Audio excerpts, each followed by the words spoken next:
আমরা এখন আছি টিম হোটেলে, কিন্তু টিম হোটেলে আসলে সাংবাদিকদের কাজ কি? সাংবাদিকরা আসলে টিম হোটেলে কি করেন? তারা কি আসলে ক্রিকেটারদের বিরক্ত করেন? কিংবা আমরা যে আজকে টিম হোটেলে এসেছি, আজকে বাংলাদেশ দলের প্র্যাকটিস নেই, গতকালকে বাংলাদেশ দল একটা ম্যাচ খেলেছে, ম্যাচটা হেরেছে, আজকে আমরা টিম হোটেলে এসেছি। আমরা কেন, আমাদের বড় ভাই যারা ছিলেন তাদেরকেও সবসময় দেখেছি যে টিম হোটেলে তারা আসতেন, নানা রকম স্টোরি করতেন। তবে টিম হোটেলে আমাদের আশাতে কি প্লেয়ারদের ডিস্টার্ব হয় কিনা, বা আমরা আসলে কি করি, সেটা নিয়ে একটু কথা বলতে চাই। প্লাস বাংলাদেশ দলের কালকের ম্যাচের পর টিমের আবহাওয়াটা কিরকম সেটাও একটু আপনাদেরকে জানিয়ে দিতে চাই।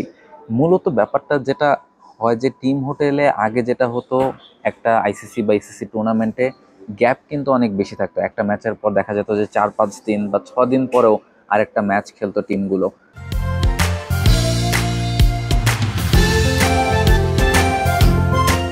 ফলে সেক্ষেত্রে ওই রেস্ট ডে গুলো পেত দল, এবং দেখা যেত টিম হোটেলের নিচে লবিতে কিংবা আশেপাশে ক্রিকেটাররা হাঁটাহাঁটি করতেন, সাংবাদিকদের সাথে গল্প গুজব করতেন। সেখান থেকে হয়তো বা কিছু স্টোরি, কিছু নিউজ কিংবা কিছু টিমের আবহ আমরা বা আমাদের সিনিয়ররা যারা ছিলেন তারা আপনাদের কাছে পৌঁছে দিতে পারতেন। তবে এখনকার সময় এসে কিন্তু এই ব্যাপারটা খুব বেশি ডিফিকাল্ট হয়ে গেছে। কারণ আপনি যদি দেখেন, এবার এশিয়া কাপেই বাংলাদেশ 11 তারিখ একটা ম্যাচ খেলেছে, 12 তারিখ রেস্ট দিয়ে 13 তারিখ আরেকটা ম্যাচ খেলেছে, এবং আজকে মাত্র একটা দিন রেস্ট পাবে, কালকে প্র্যাকটিস করে পরশু কিন্তু আরেকটা ম্যাচ খেলবে। ফলে কোনো রকম বিশ্রামের কিংবা খুব বেশি গ্যাপ কিন্তু নেই, টানা ম্যাচ খেলে টুর্নামেন্টগুলো হয়। ফলে এইসব টুর্নামেন্টে বা এখনকার সময় আসলে প্লেয়াররাও আসলে খুব বেশি ওই টিম হোটেলের লবিতে হাঁটাহাঁটি কিংবা বাইরে ঘোরাঘুরি এগুলো করার খুব বেশি সুযোগ হয়তো বা পান না। ফলে জার্নালিস্টদের সাথে কথা বলা বা আড্ডা দেওয়া, সেগুলোর সময় আসলে কিন্তু খুব বেশি হয় না। কারণ গতকালকেই বাংলাদেশ দল একটা ম্যাচ খেলেছে, আজকের দিনটা তারা হয়তো বা রিকভারির জন্য রেখেছে। হয়তো বা তারা একটু রেস্ট নিবে, খাওয়া দাওয়া করবে, এরপর রিকভারি সেশন করবে।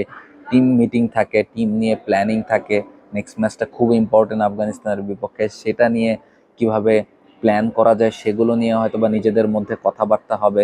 ফলে খুব একটা সুযোগ কিন্তু নেই। তারপরেও আমরা আসি, কারণ হয়তোবা যেমন আমরাও আসার পরে দেখলাম 2-3 জন ক্রিকেটার তারা নিচে নেমেছিলেন, কেউ হয়তোবা খেতে নেমেছেন, কেউ হয়তোবা কোনো একটা কাজে নেমেছেন।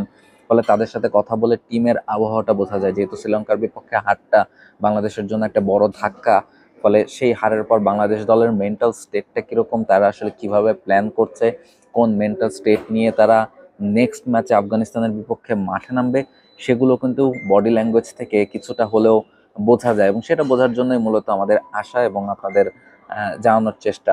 তবে বডি ল্যাঙ্গুয়েজের কথা যদি বলতে হয়, বাংলাদেশ দল কিন্তু শ্রীলঙ্কার বিপক্ষে ম্যাচটা হারলো। জাকির আলী অনেক গতকাল প্রেস কনফারেন্সে যেমনটা বলেছেন, তারা যেই গোল নিয়ে এসেছেন চ্যাম্পিয়ন হওয়ার গোল, সেটাতেই এখনো স্টেক আছেন। তারা আফগানিস্তানের বিপক্ষে ম্যাচটা আগে জিততে চান, তারপর নানা ইকুয়েশনে যদি বাংলাদেশ সুপার ফোরে খেলতে পারে তখন সেখানে তারা মনোযোগ দিতে চান। সেক্ষেত্রে হয়তো বা বাংলাদেশ দল সুপার ফোরে খেলতে পারবে কি পারবে না, সেগুলো নানা ইকুয়েশন বাংলাদেশ দলকে মেলাতে হবে। তার আগে আফগানিস্তানের বিপক্ষে যে ম্যাচটা বাংলাদেশ দল খেলবে, সেই ম্যাচেই পুরো ফোকাস রাখতে চায় লিটন দাসের দল।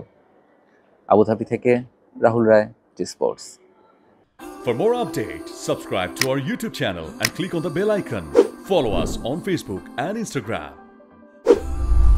Download T Sports app to enjoy exciting games and highlights. Visit tsports.com.